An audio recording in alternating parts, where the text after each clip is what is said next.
நல்லா இருக்கீங்களா? அதான் போன வாரம் பார்த்து ஞாபகம் இருக்கா? பார்த்துருக்கேன். அப்படியா?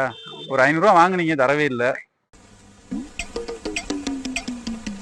நான் இப்ப உங்கள்கிட்ட 500 வாங்கினேன். போன வாரம் பார்த்தோம்ல. பார்த்தேன். என்ன செலவுக்கு வேணும்னு சொல்லி வாங்கிட்டு போனீங்க, அதுக்கப்புறம் பார்க்கவே முடியல. நானும் பார்க்கலாம்.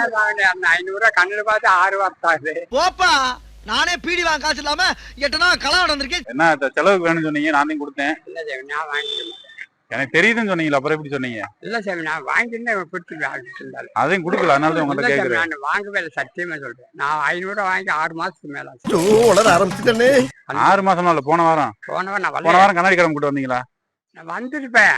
அதுதான் நான் பார்த்து உங்கள்கிட்ட கொடுத்தேன், அதனால பார்த்தோன்னு கேட்குறேன். இல்ல சாமி, காசு தான். ஓஹோ, எனக்கு நிறைய வேலை இருக்குன்னு தெரிஞ்சுக்கிட்டு வலுக்கட்டாயமா உங்களுக்கு 500 ரூபா நோட்டு கொடுத்தேன். ஐயா, அதான் நான் வாங்கல. இல்ல, நோட்டை பார்த்து ரொம்ப நாள் ஆச்சு. இதே வேலையாத்தான் அலைகிறானா? சரி சரி. ஆமா சாமி, நோட்டை பார்த்து ரொம்ப நீ நாள். கொடுக்குறேன்னு சொன்னீங்க, இப்ப அதே உங்க காலையும் நான் உட்காந்துருக்கேன். நான் கொடுக்கலவன குத்துருவேன். நான் வாங்கவே இல்லை.